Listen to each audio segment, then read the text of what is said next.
If you want to be successful as an investor, please be boring. Just stay with what you yourself know a lot about. Don't jump in and out of things. If I told you you could only have 20 investments in your life, you would be very, very careful, and you'd be very successful. But Elijah, nobody wants to hear that. Everybody wants to be rich this month. I want to be rich this month too. But I know that if I start listening to hot tips, I will be poor this month. I want to repeat, everybody watching this knows a lot about something if they think about it, whether it's cars or fashion or sports or something. Just start focusing on what you know a lot about. And when you see something that you know is going to work, do some more research and make an investment. And then send me an email, and I'll do research too. But I started out knowing nothing. I got a job on Wall Street because I liked the guy. I knew nothing about Wall Street except it was in New York. Something bad happened in 1929. That's all I knew. I didn't know there was a difference in stocks and bonds. I knew they had stocks and bonds on Wall Street. Well, I thought they were all the same thing. I went there. I was dazzled at first. I thought, well, all of these people are older. They're more experienced. They're educated. They must know what they're doing. It didn't take me long to realize they don't know what they're doing either. They don't know much more than I know. So I then started learning not to listen to other people, to do my own research, my own work. I did so. And in the early days of my career, I had an astonishing success. I tripled my money when everybody was going bankrupt. I mean, it was a huge bear market, and here I was tripling my money. And I began to think I knew what I was doing.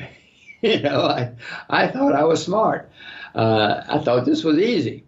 And actually, I reversed my position the day the market changed.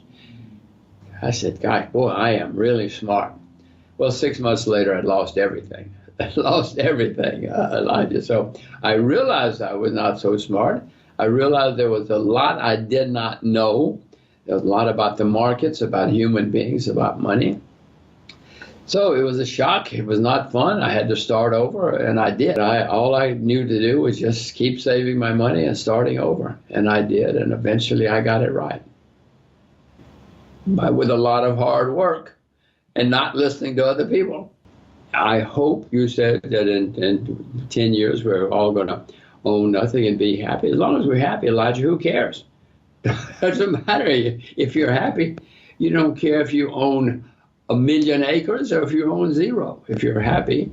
Now, the question, though, the more direct answer to your question is, well, if we're all going to rent it, somebody's got to own it. Who are we going to rent it from? If we're going to rent our dwelling, our place of living, somebody has to build that house. Somebody has to own that house. And we're not going to have a car. I mean, we're not going to own a car or a motorcycle or whatever. Somebody has to build it and own it, or we're not going to have it. So the idea that commerce is all just going to end, and we're all just going to go out and sit in the shade all day, is not viable. I mean, somebody's got to produce the food. Somebody has to produce the shirts. Then to produce shirts, you got to have machines, and somebody's got to own those machines, or the machines aren't going to exist. So it's a little far-fetched the way you described it, and the way they describe it too. It would be fabulous, fabulous, fabulous if none of us ever had to work, and if we were all happy and had everything we wanted. But philosophers, generals, lots of people have tried this for hundreds of years. The communists from Mr. Marx said, listen, none of us are going to have to work. We're all going to have a very, very good life. And all we have to do is let the government own the capital, own production, and everything will be great. Well, nobody wants to be a communist anymore. And if they do, they want to be a rich communist. Nobody wants to be a poor communist anymore. And I don't think many people want to even try Marxism anymore. It's a brilliant theory, brilliant theory, but it didn't work. So lots of now there's a theory of MMT, which means more money today or more money tonight, whatever. Just print it up. Don't worry, guys. Just print it up and everything will be okay. Many of these theories, dreams, have been tried before.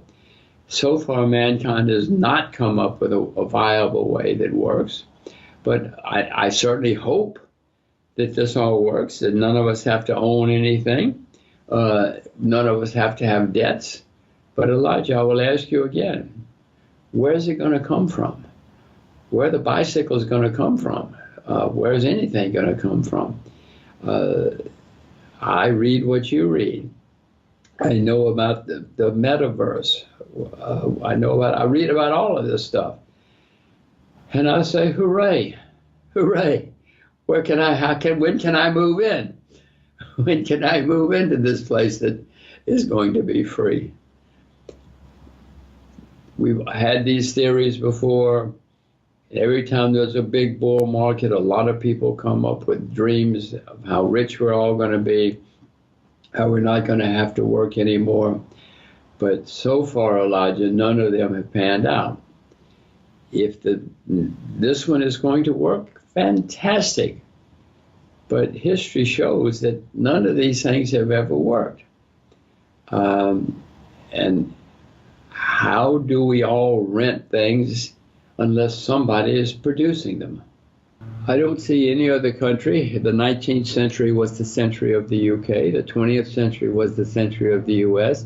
I don't see any other country on the horizon now that will be the main country of the 21st century. I'm quite open to hear any suggestions, and I will examine them and research them, but I don't see anybody on the horizon right now. When you have inflation, prices go up. So if you own the things that go up, you probably will benefit. You will do well when prices go up. Agriculture has been doing very well since we spoke last time. I don't see any reason that's not going to continue for supply-demand reasons, money printing reasons.